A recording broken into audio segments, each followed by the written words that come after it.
The conference room felt colder than usual that morning. Maybe it was the October rain drumming against the windows of Vertex Digital's San Francisco headquarters. Or maybe it was the ice in CEO Richard Bennett's eyes as he delivered the news I'd been expecting for months. "Madison, you've done amazing work as CTO," he said, his rehearsed speech barely masking his impatience. "But technology moves fast. We need fresh perspectives." I kept my face carefully neutral, watching the board members avoid my gaze. 8 years I'd spent building Vertex's cloud platform from a basic hosting service into a $2 billion enterprise solution.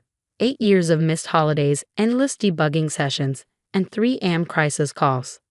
"Fresh perspectives," I repeated softly. "Like your son's."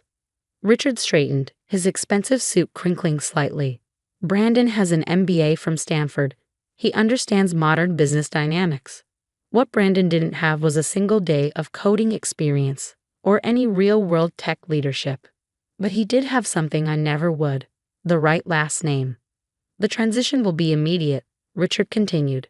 "Brandon's already prepared a new technical roadmap. More aggressive growth, faster deployment cycles." I thought about the platform's architecture, the complex systems I carefully built and refined over years. The redundancies, the fail-safes, the careful balance between innovation and stability. All the things Brandon couldn't possibly understand from his MBA case studies.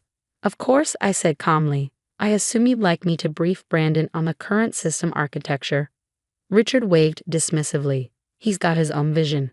Clean slate approach. Though we would appreciate you signing this." He slid a document across the table. "Standard non-compete, enhanced confidentiality provisions. Generous severance, of course." I picked up the agreement, scanning its terms while thinking about the other document, the one hidden in my private safe at home. Patent application number 2021-857, filed 18 months ago under my own name, not the company's. "What about the clients?" I asked. "Some of them are quite particular about technical oversight." "Brandon's already scheduled meetings with all major accounts," Richard said proudly. "Fresh energy, new relationships. They'll understand." I thought about James Martinez at Goldman Tech, who'd once spent 3 hours discussing quantum computing theories with me over coffee. About Sarah Chin from Microsoft Azure, who regularly texted me about system optimization ideas at midnight. About all the relationships built not on titles or degrees, but on shared understanding of technology's complexities. "When do you need the agreement signed?" "Today, ideally. Brandon starts Monday." I nodded, tucking the document into my bag without signing it. "I'll review it with my lawyer." "Madison," Richard's voice hardened slightly. "This is a generous offer. It would be unwise to make things difficult." I stood smoothing my skirt.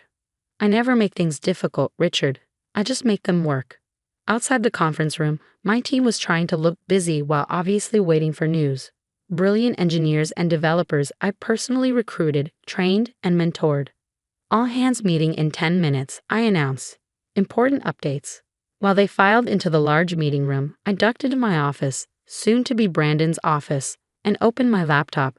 A message was waiting from Diana Foster, my former colleague who'd left Vertex 2 years ago to start her own tech company. "Is it time?" I typed back a single word: "Yes." The response came instantly: "Everything's ready. Just say when." I closed my laptop and headed to the meeting room. My team deserved to hear it from me first. As of today, I began, looking at their familiar faces, I'm stepping down as CTO. Brandon Bennett will be taking over on Monday. The shock in the room was palpable. Emily, our lead backend developer, actually gasped. "Brandon Bennett?" Jake from security asked. "The CEO's son. The one who asked if we could just download more RAM. A few people snickered, then quickly sobered. "This is a board decision," I continued.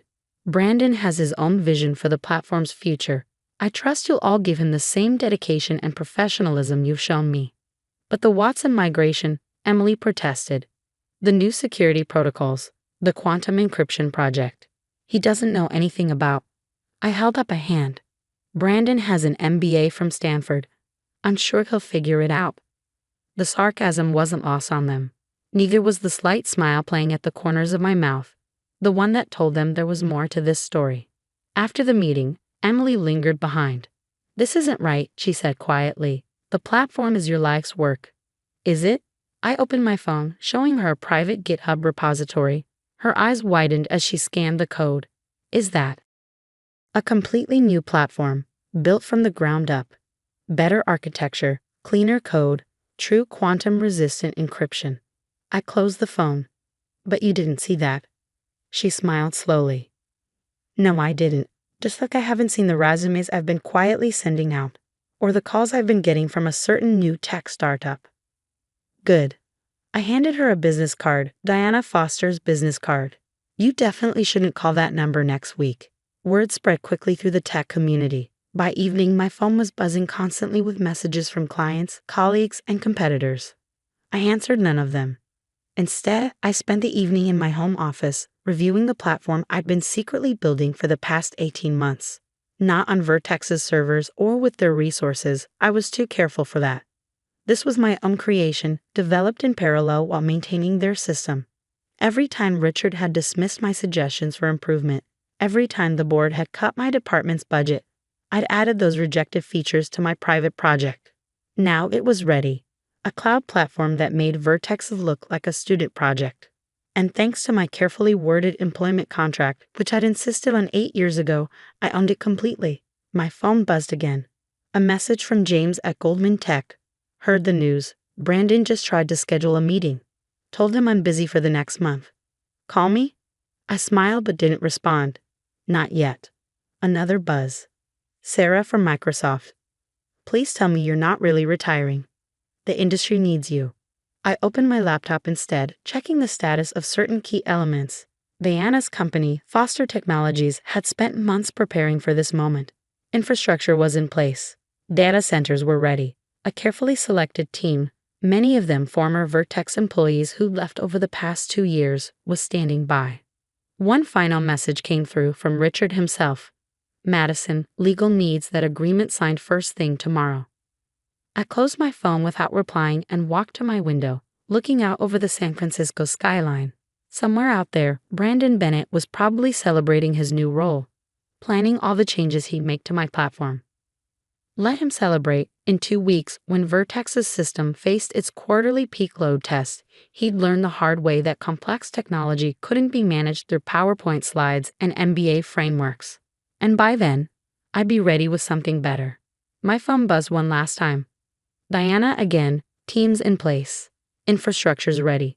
Clients are already asking questions. Just say the word. I thought about Richard's dismissive wave, about Brandon's smug smile, about all the times I'd been told to be patient, to wait my turn, to accept decisions made by people who couldn't code their way out of a text editor. 2 weeks, I typed back. When their system fails its load test, we launch. Sometimes the best revenge isn't fighting back. It's building something so much better that the competition becomes irrelevant. And I'd had 18 months to build something perfect. The first warning signs appeared exactly 13 days after Brandon took over. I was in Foster Technologies' new offices reviewing deployment schedules with Diana, when my phone lit up with a message from Emily. He's breaking everything, she wrote. Brandon just pushed a streamlined version of the load balancing system. Says the old architecture was unnecessarily complex. I showed the message to Diana, who winced. Doesn't he realize that tomorrow's load tests? Nope. I leaned back in my chair. He probably thinks it's just routine maintenance. Something to check off his MBA to-do list. Another message from Emily. He disabled 3 backup systems. Called them redundant and inefficient. I thought about the careful architecture I'd built over 8 years. The failsafes and redundancies that had kept Vertex's platform running through earthquakes, power outages, and cyber attacks. All of it now in the hands of someone who thought cloud computing was about actual clouds. How many clients have signed preliminary agreements with us? I asked Diana. She pulled up a spreadsheet. 23 so far, including Goldman Tech and Microsoft Azure. All pending our platform launch, of course. They're just waiting for. Tomorrow, I finished. They're waiting for tomorrow. The quarterly load test wasn't just routine maintenance. It was when Vertex's system handled peak traffic from all clients simultaneously, processing billions of transactions to ensure stability. I designed the test myself, built the infrastructure to handle it, added layer upon layer of protection against failure.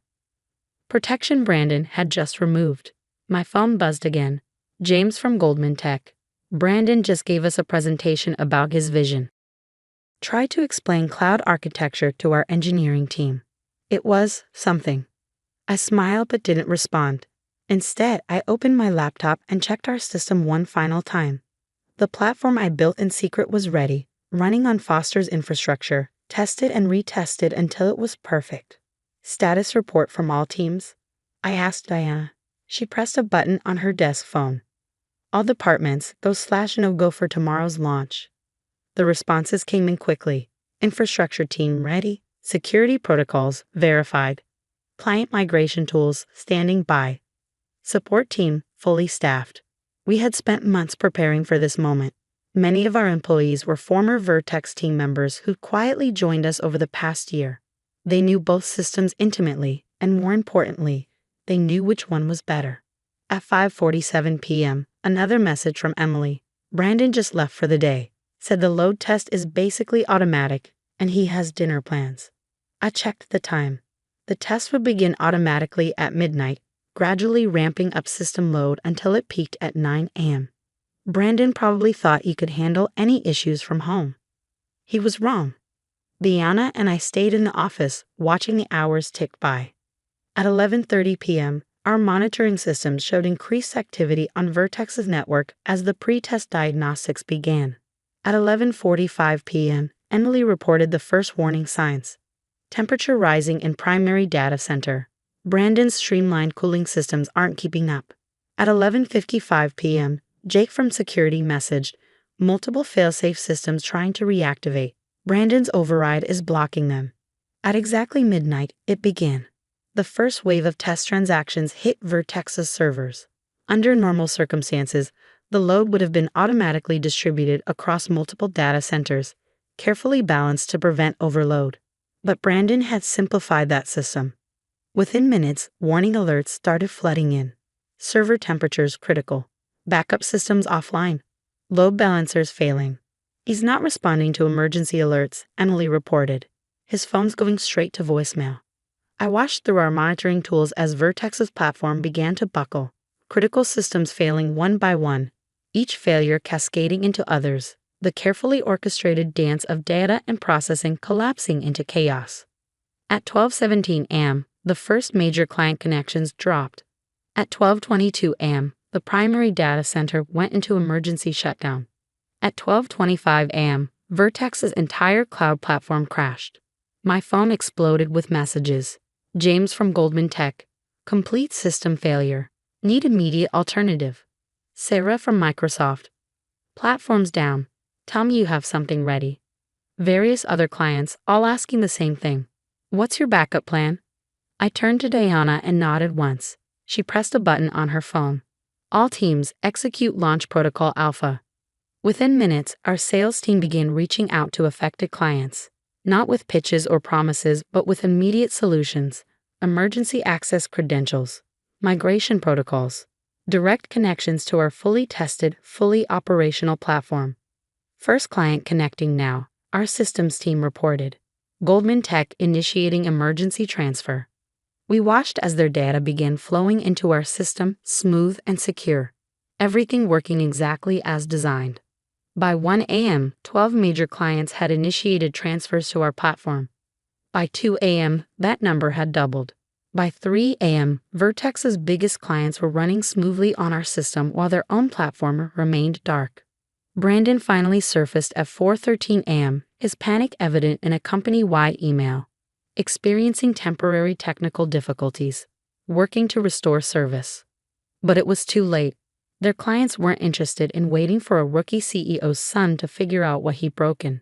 They needed stability, security, and expertise. They needed what I'd spent 18 months building.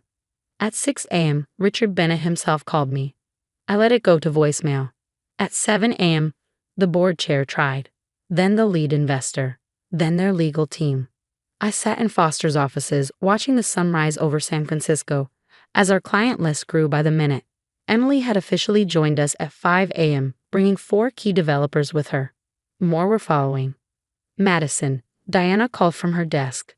Vertex's stock is falling. They're down 30% in pre-market trading. I nodded, unsurprised. What's our status? 28 major clients fully migrated. 12 more in progress. System performing at optimal levels despite the load. She paused. They're finished, aren't they? Not yet, I said, opening my email. But soon. I had one message to send, a carefully worded announcement to the tech community. Foster Technologies announces immediate availability of next-generation cloud platform, featuring quantum-resistant encryption and true adaptive scaling. Platform designed by former Vertex Digital CTO Madison Chen and team. The response was immediate. Industry news sites picked up the story within minutes. Vertex's stock fell another 15%. At 8:47 a.m., Richard Bennett finally swallowed his pride and sent an email. Whatever you want. Name your price. Just help us fix this. I showed the email to Diana, who laughed. Are you going to respond? Not yet. I stood stretching after the long night. First, I think Brandon needs to learn a valuable lesson about respecting other people's work. Our platform hummed smoothly in the background, handling the load that had crashed Vertex's system. Every line of code, every system design, every architectural decision validated by real-world performance. My phone buzzed one final time. A message from Emily. Brandon just threw his Stanford diploma at the wall. Literally shattered the frame. I smiled, thinking about all the times I'd been told to step aside for fresh perspectives and new energy, about all the complex systems I built that had been dismissed as unnecessarily complicated. Madison, Diana called out. Vertex's board is calling an emergency meeting. Apparently, Brandon's position is being reevaluated. I nodded, unsurprised. How's our system performing? Perfectly. Every metric exceeding expectations. The clients are amazed. Good. I sat down at my desk, my real desk in my real office at my real company. Then let's show them what actual innovation looks like. Because sometimes the best revenge isn't just watching your competitors fail. It's showing them exactly what they lost when they push you away. 3 months after Vertex's catastrophic system failure, I stood on stage at the annual Tech Innovation Summit in San Francisco. The audience was packed with industry leaders, investors, and engineers, including, I noticed, several Vertex board members seated uncomfortably in the back row. Innovation isn't about buzzwords or degrees, I began, my voice carrying clearly through the hushed auditorium. It's about understanding complexity, about respecting the delicate balance between advancement and stability, about knowing that in technology there are no shortcuts. In the front row, Diana smiled. Foster Technologies had just crossed $1 billion in valuation, our client list reading like a who's who of global tech. Every major company that had witnessed Vertex's collapse firsthand had switched to our platform. Brandon, I'd heard, had stepped down to pursue other opportunities. His LinkedIn now listed him as a strategic consultant, though the industry grapevine suggested he wasn't getting many calls. When I left Vertex Digital, I continued, many assumed I was finished, that I'd fade away like so many other displaced technologists. What they didn't realize was that sometimes being underestimated is the greatest advantage you can have. The screens behind me lit up with real-time metrics from our platform. Processing speeds, security protocols, client satisfaction rates, all setting new industry standards. They thought complex systems could be simplified with PowerPoint slides and MBA frameworks. They thought 8 years of architectural knowledge could be replaced with fresh energy. They were wrong. In the 3 months since our launch, Foster Technologies had revolutionized cloud computing. Our quantum-resistant encryption had become the new standard. Our adaptive scaling technology had made traditional load balancing obsolete. We weren't just better than Vertex. We were better than anything else on the market. After my keynote, James from Goldman Tech caught up with me in the lobby. You know, he said, grinning, Brandon tried to pitch us last week. Some new venture he's starting. Something about disruptive paradigms and synergistic cloud solutions. I raised an eyebrow. How did that go? Let's just say our engineering team still quotes his RAM downloading suggestion in meetings. As we chatted, I noticed Richard Bennett himself hovering nearby, clearly working up the courage to approach. He looked older now, his confident swagger replaced by something more hesitant. Madison, he finally said, stepping forward. Do you have a moment? I excused myself from James and turned to face my former CEO. Of course, Richard. How's the recovery going? He flinched slightly. Vertex's stock had stabilized, but at 70% below its previous value. Their remaining clients were bound by contracts that would soon expire. That's actually what I wanted to discuss, he said quietly. The board, we've been talking. About the future. About leadership. I waited, already knowing what was coming. We'd like you to come back, he continued. Full control. CEO position. Whatever terms you want. 3 months ago, this offer might have been tempting. The chance to reclaim my old platform, to prove I should have been in charge all along. But now, I'm afraid that's not possible, Richard. I gestured around at the conference, at the Foster Technologies logos prominently displayed. I'm building something better. We could acquire Foster, he pressed. A merger. Keep the brand, the technology. Whatever you want. I smiled, thinking about the message it would send. About every talented engineer passed over for promotion because they didn't have the right pedigree or play the right politics.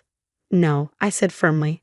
Some things need to fail, Richard, so others can learn from their mistakes. Later that evening, at Foster's headquarters, I held an all-hands meeting. Our team had grown to over 200 people, many of them former Vertex employees who joined us after the collapse. Today marks a milestone, I announced. We've just signed our 100th major client. Our platform is processing more transactions daily than Vertex handled in their best month. But more importantly, we've proven something crucial. Emily, now our Chief Architecture Officer, beamed from her seat in the front row. Jake had taken over global security operations. Every person who believed in me, who'd seen the potential I was building in secret, had been rewarded with positions that matched their talents, not their titles. We've proven that real innovation comes from understanding complexity, not oversimplifying it. That experience matters more than expectations. That's sometimes the best response to being underestimated, is to build something so superior that the competition becomes irrelevant. The applause was thunderous, but I wasn't finished, which is why I'm pleased to announce our new initiative, the Foster Innovation Fund. We're allocating $100 million to invest in overlooked technologists, people with brilliant ideas but without the right background or connections. People who understand that real progress comes from expertise, not entertainment. Diana joined me on stage, holding up the first batch of investment agreements. 20 brilliant engineers and developers, all rejected by traditional tech companies for being too technical, not polished enough, not fitting the expected mold. Because that's how we change this industry, I continued. Not by playing their game, but by creating a better one. My phone buzzed, a news alert. Vertex had just announced another round of layoffs.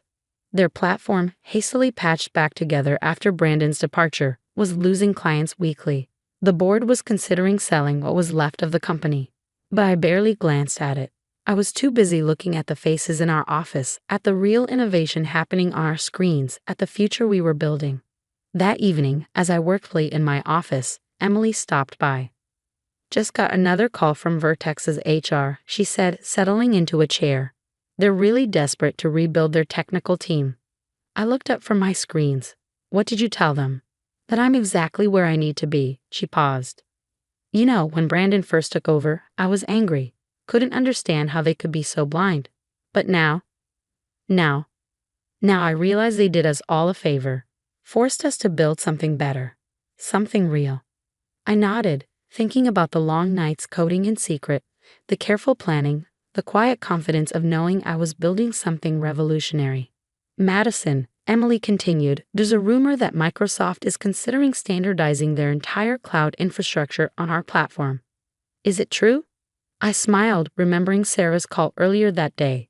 Let's just say next quarter's numbers will be interesting.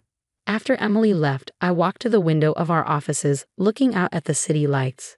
Somewhere out there, Brandon was probably working on his next PowerPoint presentation.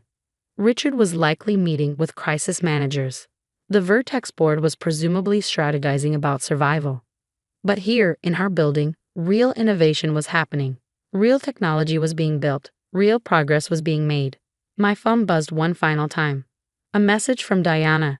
You should see the latest applicants for the Innovation Fund. These kids make us look old. I smiled, thinking about the future we were shaping. Not just a better platform, but a better industry, one where talent mattered more than titles, where complexity was respected, where real innovation could flourish. Send me their files, I typed back. Time to build something even better. Because that's the thing about technology and about revenge. The best kind doesn't just prove them wrong. It makes their mistakes irrelevant. And we were just getting started.